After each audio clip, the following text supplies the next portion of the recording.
Olá, amigos! Sejam todos muito bem-vindos ao programa Diversidade e Inclusão da TV Surdo, onde promovemos os direitos das crianças com e sem deficiência.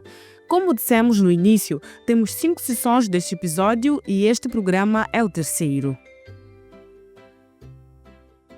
Hoje estão na apresentação do programa Carla Chirinda e Lisete Vieira, que são pessoas com deficiência auditiva, e o nosso amigo Kelvin, com deficiência visual, que vai ajudar a conduzir o debate. O tema desta edição é educação inclusiva e como ela pode transformar a vida das crianças. Saímos às ruas para saber o que as crianças pensam sobre o assunto. Vamos juntos!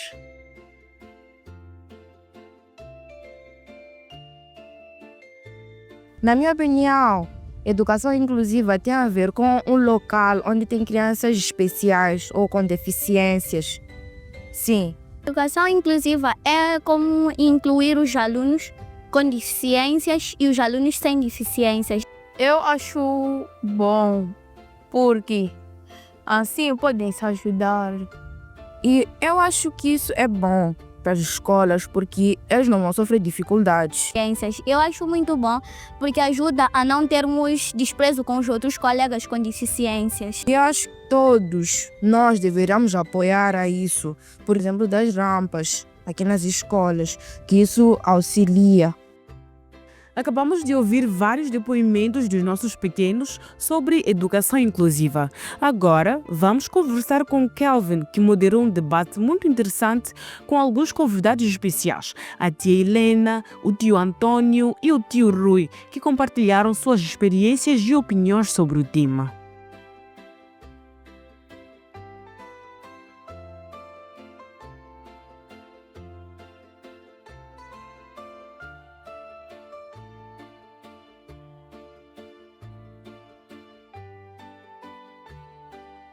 E porque este programa é feito pensado nas crianças, a participação delas é essencial. Kelvin contou com a presença de uma turma animada e muito participativa, formada por alunos de escolas diversas aqui de Maputo. Kelvin, é consigo.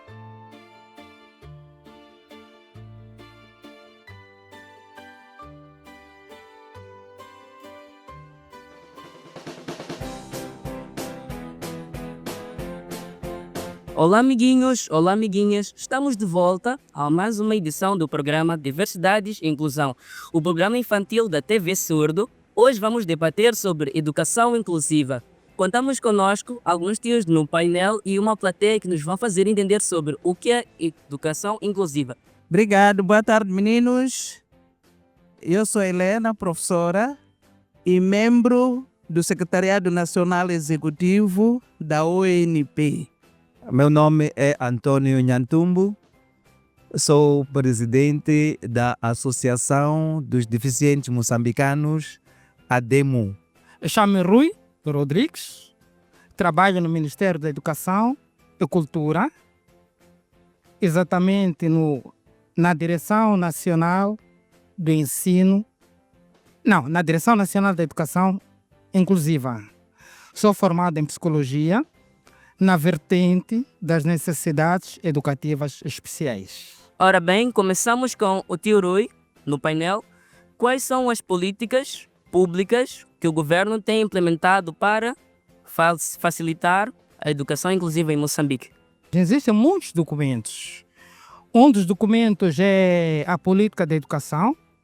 Dentro daquilo que é a política de educação, esta preconiza que para os meninos com necessidades especiais se forneçam os materiais específicos para que eles possam aprender. Para além disso, a mesma política também prevê que é preciso formarmos professores capazes de atender esses alunos com necessidades especiais. Também temos a Lei do Sistema Nacional de Educação, que organiza todo o sistema educacional. Esta lei diz que a educação em Moçambique deve ser um dever e direito de todos. Então, todos os meninos aqui presentes e outros têm direito à educação. É uma questão mesmo de direito. E essa mesma lei diz que a educação tem que ser equitativa e inclusiva. Isto é, todos os alunos devem ter uma educação de qualidade. é necessário formarmos professores. Estes professores devem dominar o sistema Braille, devem dominar a língua de sinais, mas também devem dominar as metodologias específicas para o atendimento dessas crianças ou das crianças com necessidades especiais. Ora bem, estivemos a ouvir o tio Rui a falar sobre as políticas implementadas, as políticas públicas com relação à educação inclusiva. Mas agora vamos falar sobre socialismo. Tio Antônio, a pergunta é para si: como a sociedade civil tem contribuído para promover a educação inclusiva? Nós, como sociedade civil, nós, como associação, temos feito a nossa parte, temos dado o nosso contributo para que a educação seja efetivamente inclusiva. É educação inclusiva porque, em algum momento, há crianças que são deixadas para trás. A inclusão de que estamos a falar hoje aqui é a inclusão da criança ou da pessoa com deficiência. Há vários tipos de inclusão. Pode ser a inclusão da rapariga, pode ser a inclusão da pessoa idosa na educação, mas especificamente hoje estamos a falar da educação inclusiva da criança. Então, nós trabalhamos na comunidade, nós trabalhamos com as direções das escolas, nós trabalhamos com os chefes dos quarteirões, nós trabalhamos com pais encarregados de educação através de ativistas. Nós identificamos crianças com deficiências nas suas famílias, entrando no bairro a partir da liderança do bairro e chegamos até lá na família. Então, nós temos ações específicas na comunidade que nos permitem transmitir esta possibilidade de se levar a criança à escola.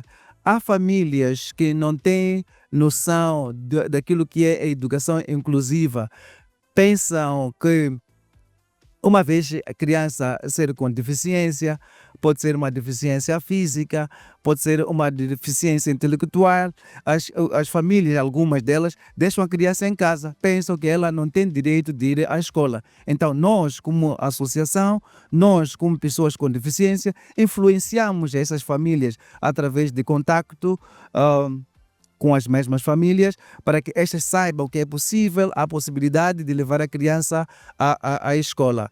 Em algum momento, há projetos que abrangem algumas escolas em determinadas comunidades para que as crianças não sejam deixadas para trás. Há muita coisa que nós fazemos para que a comunidade saiba o que é educação inclusiva e que as crianças devem estar lá como qualquer outra, para estudar, para aprender e tornar-se um homem novo e que consiga se inserir na sociedade dinâmica em que nós nos encontramos.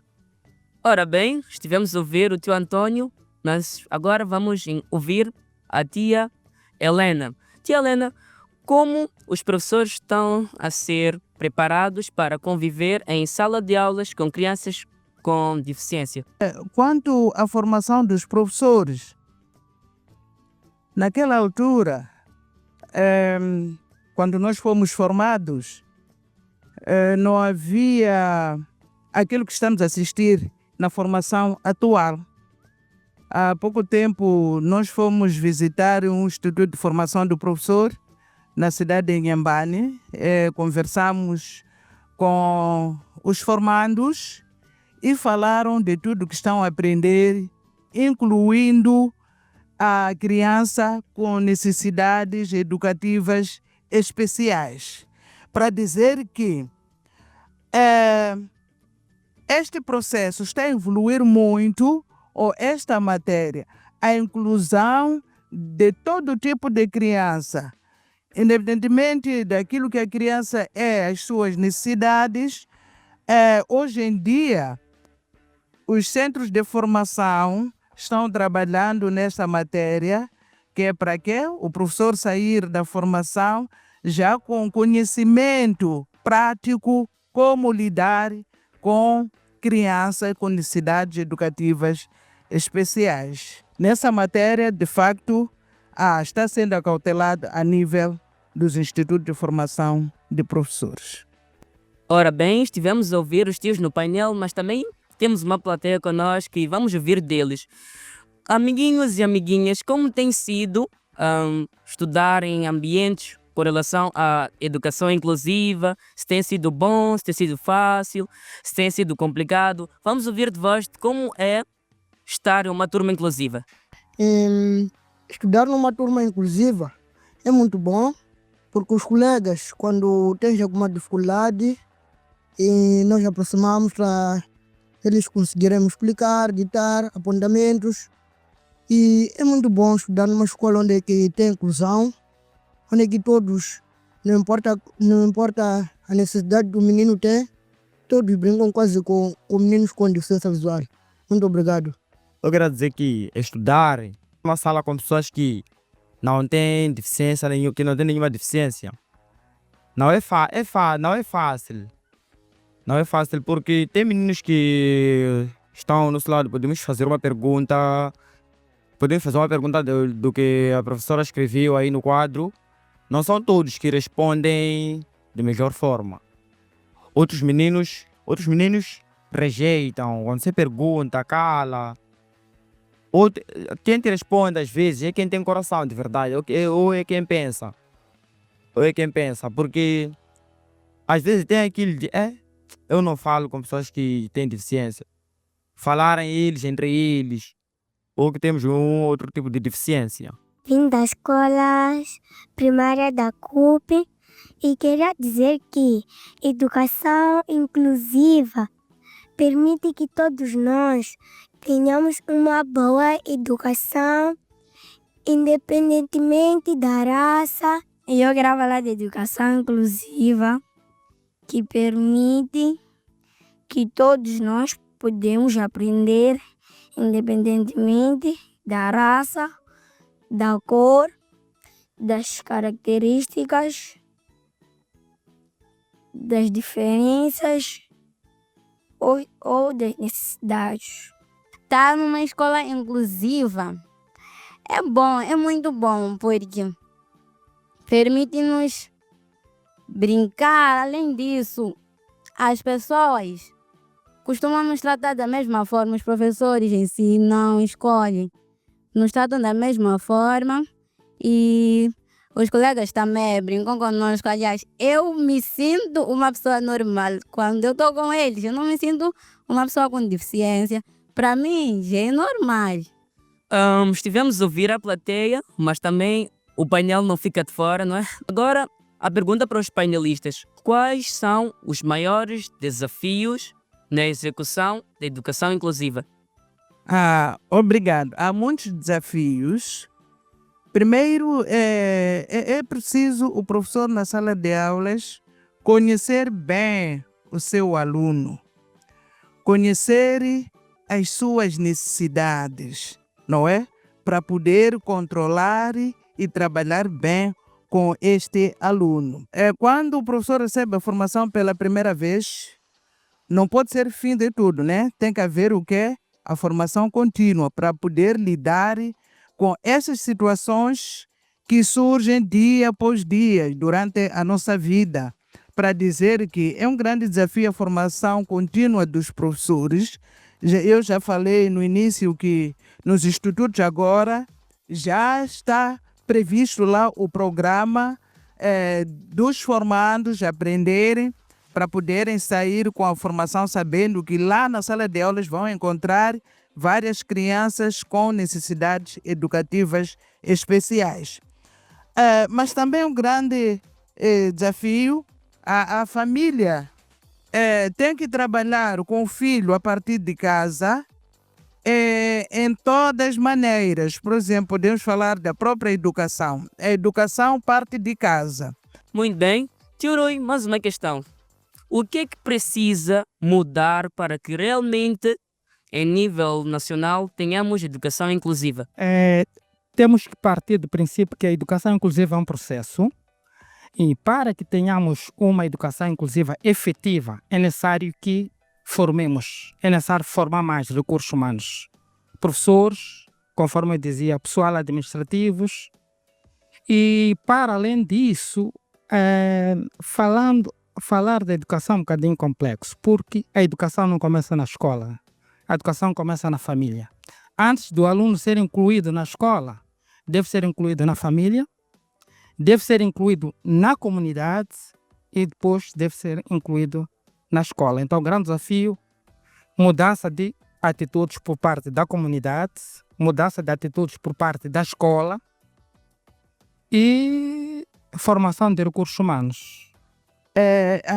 Achamos nós que a adaptação curricular, os currículos devem ser trabalhados nesta matéria, porque isso vai ajudar bastante tanto para os formadores, formandos, para próprias crianças que são nossos alunos. Então, tem que se trabalhar muito nos currículos. Também nos recursos didáticos, assim como as infraestruturas adequadas. É preciso olhar muito mais nessas questões. Obrigado. Muito bom.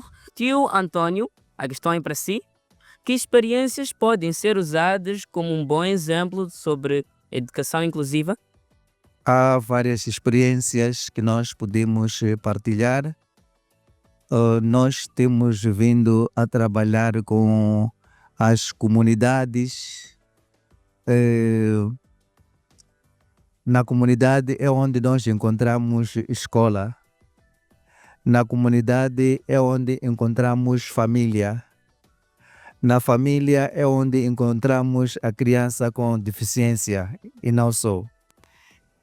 Então, na interação que nós temos tido com essas comunidades, com essas escolas, com essas famílias, ajudamos-nos na mudança de atitude.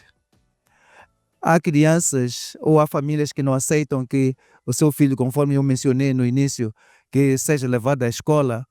Quando nós aparecemos como pessoas com deficiência e damos exemplo do nosso sucesso, porque nós já trabalhamos, nós temos viaturas, nós temos famílias, apesar de sermos pessoas com deficiência, temos isso tudo porque passamos pela escola. Então as famílias mudam de ideia, mudam de atitude e passam a levar as suas crianças para a escola. Ok?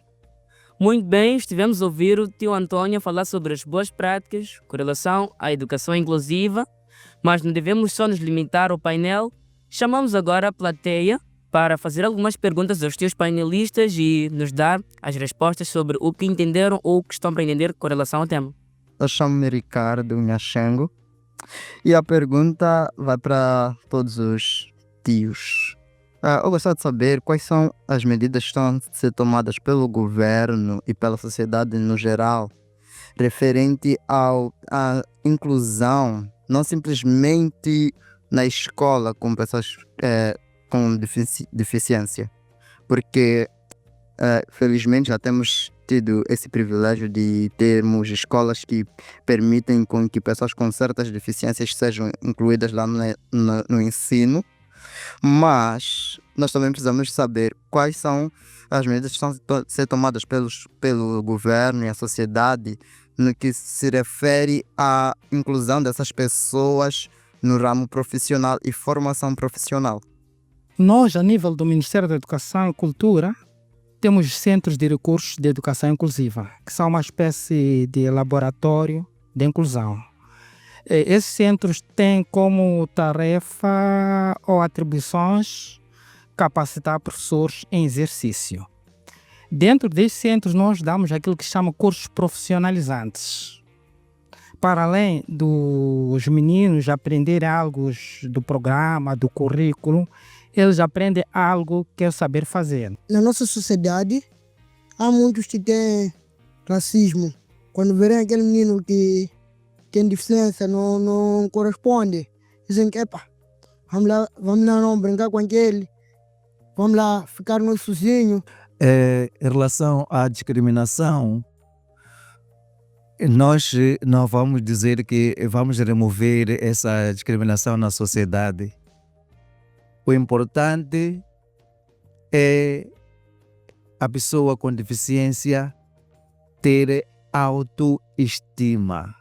Autoestima o que é? É você saber se valorizar, você saber que tem valor.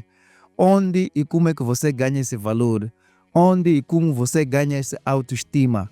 Na escola, na família. Em relação à língua de sinais, você precisa de aprender às escolas de língua de sinais para saber como comunicar-se com uma pessoa com deficiência auditiva. Se não tem essa informação, vai usando gestos, vai usando expressão labial para aquela pessoa perceber o que você quer lhe comunicar, vai gesticulando. Isso vai facilitar a comunicação. O que eu tenho a dizer é agradecer esta oportunidade de partilharmos aquilo que são as nossas experiências em relação à educação inclusiva. Que a educação inclusiva não seja um problema de outros, que seja problema de todos nós, porque nós pertencemos à mesma sociedade.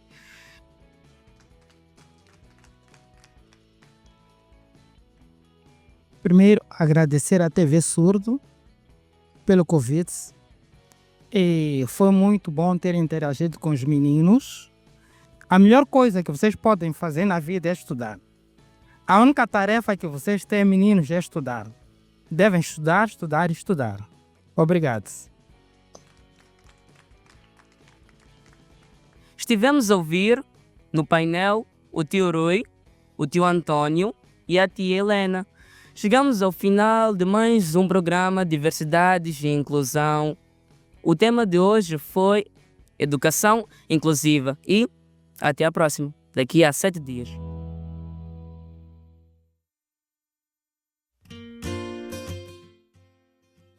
Acabamos de acompanhar uma conversa muito importante para a mudança do comportamento social, especialmente para a inserção das crianças nas escolas. A educação inclusiva é o nosso foco nesta edição. Depois de uma pausa rápida, vamos voltar com mais conteúdos para si. Até já!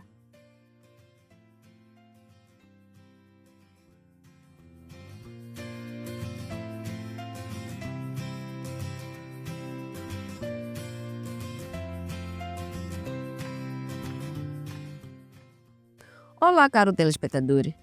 Estamos de volta para a segunda parte do programa. Na primeira, vimos o debate sobre a educação inclusiva, conduzido pelo Kelvin. Agora vamos assistir a uma reportagem que mostra de forma prática como as escolas podem se tornar espaços mais acolhedores e inclusivos para todas as crianças. A educação inclusiva no país ainda é um desafio. No entanto, existem escolas regulares que recebem alunos com deficiência na cidade de Maputo, como é o caso da Escola Secundária Josina Machel.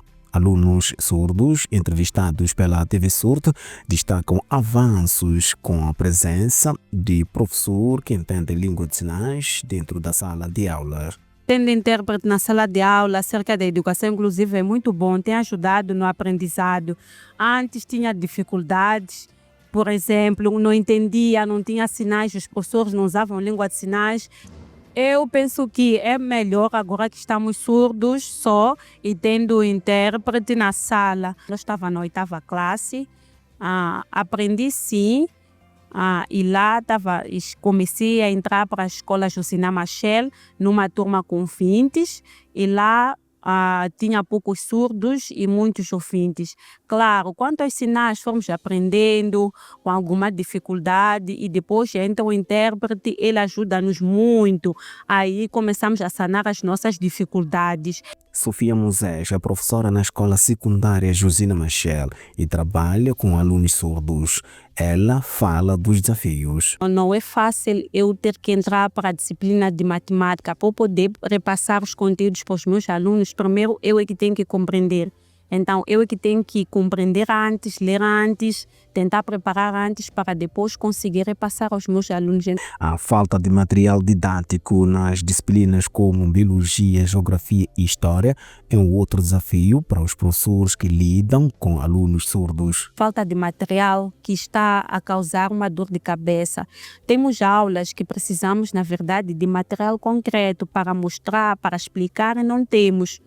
Sim, não. Geografia até mais ou menos, porque temos mapas, não sei o quê, mas eu acho que biologia é extremamente complicado. A direção da Escola Secundária Josina Machel, com 212 alunos com deficiência, neste ano letivo considera que há melhoria desde que a escola introduziu turmas inclusivas. Comparando com os primeiros anos que estivemos a trabalhar com estes alunos, evoluímos bastante, porque primeiramente nós nem sequer tínhamos intérpretes para as aulas destes mesmos alunos. Hoje em dia nós temos intérpretes para todas as turmas, portanto todas as turmas da 7ª à 12ª classe tem um professor intérprete que vai ajudando os alunos a compreender a matéria. É verdade que isto não é o ideal era termos um professor especializado na cadeira concreta com domínio da língua de sinais para que eles possam entender os conteúdos sem grandes preocupações. Pois bem, Carla, esperamos que com a reportagem que passou, o governo, a sociedade civil, pais e encarregados de educação tenham compreendido como devemos cuidar do ensino das nossas crianças. Mas por agora, que tal aprendermos um pouco sobre a língua de sinais de Moçambique? Vamos a isso. Olá, bem-vinda e bem-vindo a mais uma aula de Língua de Sinais de Moçambique. Na aula de hoje, vamos aprender sinais relacionados com a educação. Pronto? Vamos a isso. A primeira expressão é educação para todos. Repita comigo. Educação para todos. A seguir, mais uma expressão. Acessibilidade nas escolas. Repita comigo. Acessibilidade nas escolas. A última expressão de hoje é aprendizagem sem barreiras. Repita comigo. Aprendizagem sem barreiras. Fantástico! Fico feliz por saber que ficou até ao fim da nossa aula. Quer saber o que deve fazer para fixar os sinais? É só praticar e ficar atento aos nossos vídeos através das nossas redes sociais. Somos a TV Surdo Moçambique. Até a próxima aula.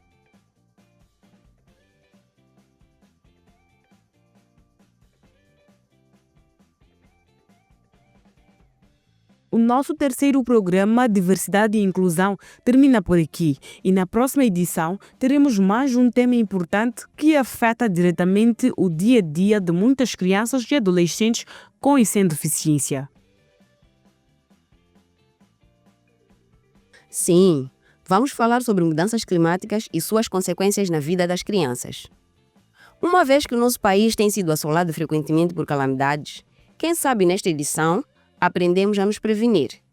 Você não vai querer perder. Até ao próximo programa Diversidade e Inclusão.